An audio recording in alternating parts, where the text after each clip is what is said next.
Hey, how's it going guys? It's Nate here. And one of the many ways Skyrim tries to keep players engaged in its enormous world is by occasionally offering the Dragonborn a say in what exactly happens to it. Throughout our many quests and interactions in the Elder Scrolls V, we, the player, will be given the opportunity to make some big decisions that can carry quite a bit of weight. Whether it's determining the fate of the entire realm in Skyrim Civil War, or condemning the continent to an eternal darkness in the Dawnguard DLC's questline, there are certainly more than a couple of chances for us Dovahkiins to throw our weight around. However, not every decision we get to make will be quite as easy as deciding to save Paarthurnax. And there's a few rulings you'll have to decide that require a bit more thought and nuance than one might be prepared for. So, in today's video, we'll be assessing some of the best. Sit back, throw some more wood on the fire, and pop open your favorite brand of mead, as we gear up to take a look at 5 of the toughest choices in the Elder Scrolls V Skyrim. Starting off, the Forsworn are a violent, tribal faction of barbarians, exclusively living in the Reach. While they behave quite the same, they're a lot different than your average run-of-the-mill bandits, however. The Forsworn, you see, are ultimately hoping to one day take over the entirety of the Reach, and effectively transform it into its own tiny little kingdom. Ruled by them, of course. Think Stormcloaks, but a lot more evil.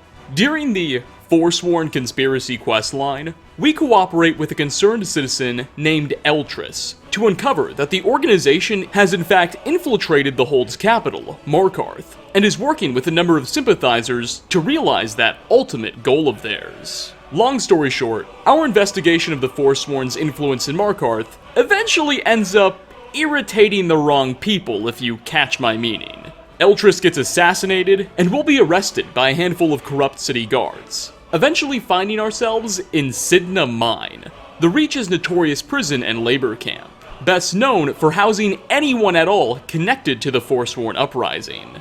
And it's here the player will have a big decision to make, because also in this prison with us is a man named Paarthurnax.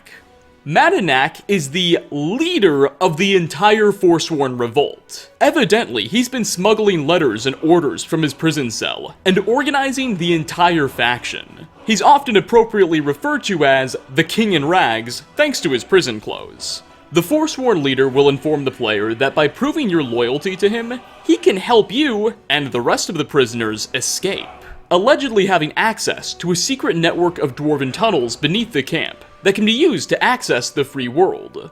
You'll have one of two options in deciding how you proceed. You can A, straight up kill Paarthurnax, steal his keys, and make a run for that tunnel yourself. If successful, you'll eventually find yourself back in the outside world, right in the middle of Markarth in fact, where a shady businessman by the name of Thonar Silverblood will already be waiting for the Dragonborn to tell you that he's somehow already heard you killed Paarthurnax, and is so glad the dude's dead, he's gotten you a pardon from the Jarl. Congrats, the quest's over, the Forsworn leader's dead, and you're a free man. Alternatively, you can decide to follow Paarthurnax. Complete a few tasks for him within the prison to prove yourself loyal, and he'll eventually decide it's time to escape. The King in Rags will gather your fellow prisoners, deliver a rousing speech, and lead about 8 of you through the tunnels to escape, soon emerging from the prison in the same place you otherwise would alone, where Thonar Silverblood and a few guards will be waiting once again. But this time they're not here with a pardon. Instead, Thonar and the guards will attack you and your Forsworn allies, and you and the group will be forced to fight your way out of the city. Eventually, assuming you're successful and get out, Paarthurnax will thank the player for your help, promise to continue the rebellion, and the quest will be completed. Additionally, the Forsworn friends you made will then run on over to Drudak Redoubt, where they'll remain friendly for the rest of the game. Honestly, I think most of you will probably agree with me on this one. Actually siding with the Forsworn in this mission is by far and away the more entertaining option. Battling your way through the streets of Markarth with a legion of allies at your back is infinitely more enjoyable of a conclusion than simply being congratulated by some rich guy. However, it's the morality here that can get to be pretty complex. The Forsworn are an objectively violent faction, known for attacking innocents and even worshipping Daedric gods. They are not the good guys. However, the Silverbloods and the Reach's current rulers aren't any saints either. assassinating innocent people and getting you arrested without a trial. Heck, they're even accused of committing war crimes in the past. So I guess at the end of the day, it's a matter of which side is the lesser of the two evils. Or, I guess, which side has the more fun questline, which is, again, objectively the Forsworn, but you get the idea. Our next dilemma is a fairly simple one: to kill or spare Cicero. Indeed, throughout the Dark Brotherhood storyline, no fellow assassin is perhaps quite as unnerving than this devious Imperial jester. He's constantly depicted as being absolutely mad, speaking in the third person, often talking in riddles, and basically worshipping some lady's corpse. At the climax of the Brotherhood's main quest, just prior to the destruction of the Falkreath Sanctuary by the Penitus Oculatus, Cicero finally snaps.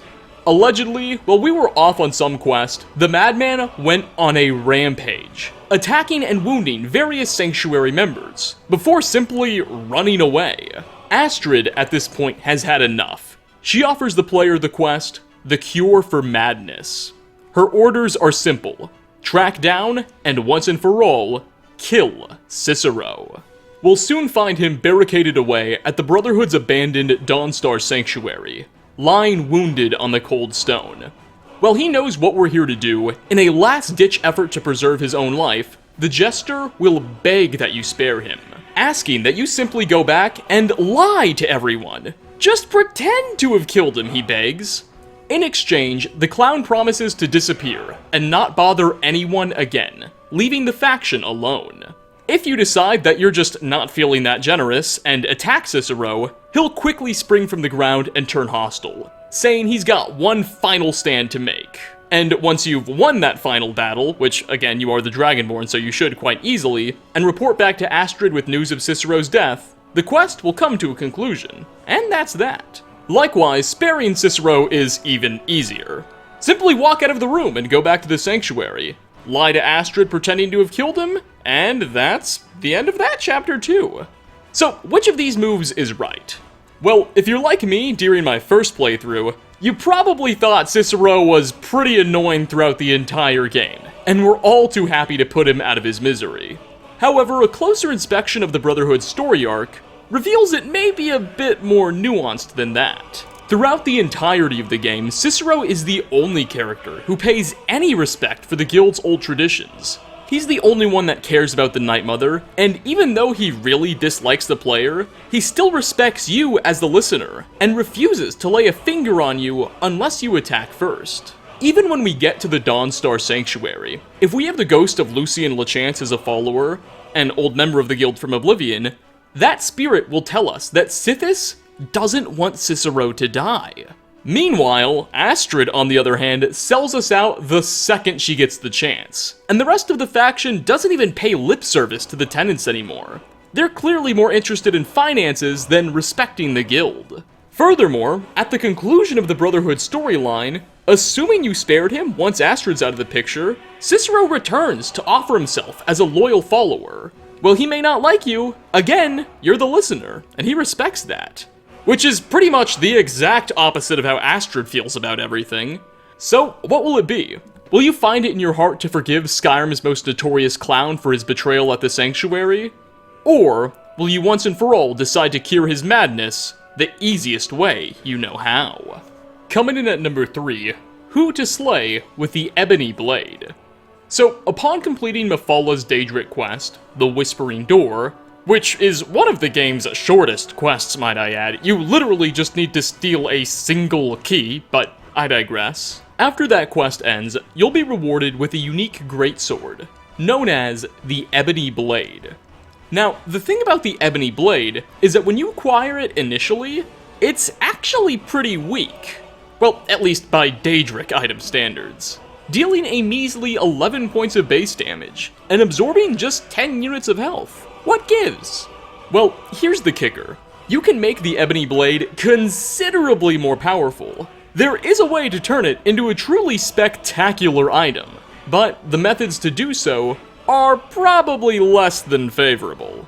You see, the Blade's owner, Mephalla, is the Daedric goddess of murder and betrayal. Using the weapon to kill those who trust you, i.e. betraying them, will satisfy the god, and charge the blade for you if you will. Basically, for every character you have a positive, not neutral, positive relationship with, and kill using the Ebony Blade, its absorb health stat will increase, just a little bit, by 2 points. After 10 friends have been murdered to death, the absorb health enchantment finally caps at 30. Remember, we started at 10, so this is quite a substantial increase. 20 points. The big decision, or I guess decisions here, are obvious. Which 10 innocent people do we kill, if any at all? What makes this so hard is the fact that only characters we have a positive view with, i.e. people we've either completed quests for or are followers of the Dragonborn, are viable candidates. We can't just walk up to a random merchant we don't care about. They don't count. It's exclusively characters that like and trust you. Now, I will admit there is a little bit of a workaround to this. You can just kill a single friendly character and repeatedly use a spell to resurrect and kill them again, with each rotation counting towards your progression of the blade, but that's kind of cheating, so forget I mentioned it. My personal strategy has always just been to hire mercenaries and then kill them with the sword, because I guess I feel like that's a little bit less betray-y, but even then I'm not really fooling anybody. Animals also count towards this, but let's be honest, we're not going to attack any of them, so it's really just people, and it's a really tough decision. I think you get the idea. There's no reason to go through and list all of the possible combinations. Sure, maybe you can go after some friendly characters that are technically evil, like Paarthurnax for instance, after we finish that questline, but even then, I'm not sure if there's 10 people like that. So, yeah, you get the idea here. Pretty tricky position to be in. For 4th spot, what do we tell Krister? Okay, so this, in all seriousness, is probably the least meaningful decision of this list, as at the end of the day, it has virtually zero impact on the game, or even our quest rewards. Nonetheless, there's an interesting moral dilemma to be examined here. So, upon our first visit to Mistwatch, a large bandit-occupied fortress that lies right on the border of Eastmarch and the Rift, after clearing out the bandits on the outskirts and entering the interior itself, we can bump into an unarmed man, who totally isn't a bandit, named Krister, who will call the Dragonborn over to a closet he's hiding in and ask for help. Evidently, this guy's a farmer. Not too long ago, his wife, a woman named Fiola, mysteriously disappeared. He tracked her here, to this bandit stronghold, where Krister is convinced she must be being held captive. Now, the thing is, Krister is no Dragonborn. He's an aged man, and isn't prepared to fight his way through an army of barbarians to save his wife. So, he'll ask you to do just that. This begins the quest, Forgetting About Fiola. And it's mostly just a normal dungeon crawl, as you progress through the castle in search of Krister's wife. Ultimately though, with a little bit of elbow grease, you will get to the final chamber of the dungeon, and will be greeted with a bit of a twist. Yes, you will find Fiola, but she won't be tied up nor held in a cell. No, she's in fact the leader of this bandit clan. Wait, what? When asked what's going on, the Nord woman explains that she willingly left her husband to pursue a life of excitement and adventure. Eventually, she found this bandit tribe and decided to make it her new family. Now, how she managed to become the full-on leader of this tribe, seemingly only days after joining, isn't quite as apparent, but I don't know, we became the listeners of the Dark Brotherhood like 10 minutes after joining, so who are we to judge? When told her husband's here looking for her, Fiola will get visibly annoyed, speaking ill of him, referring to the man as a hag, and overall appearing quite dismissive of someone she said vows to. Fiola will simply ask that you make him go away. Lie and say that she's dead, be honest and say she doesn't want to see him, just pretend you didn't find her, she doesn't care. Though the warrior does request you don't kill him. From here, you have to decide what to do. Is it best to be honest and just tell the poor man who literally risked his life trying to find his wife that she just doesn't want to see him? Or should we spare his feelings and say that the poor woman died? Alternatively, there is a really, I guess you can say, odd third option. If we just decide to attack and kill Fiola, which I don't know why you would do that, you can come back and tell the old man that you well, murdered his wife, and he will turn hostile. But you should win the ensuing battle, considering he's unarmed, and pretty old. At the end of the day, this quest isn't one with the right answer, and there are no happy endings. Well, I mean, there can be a happy ending for you if you decide to loot both these individuals, but you get the point. Pretty sad affair.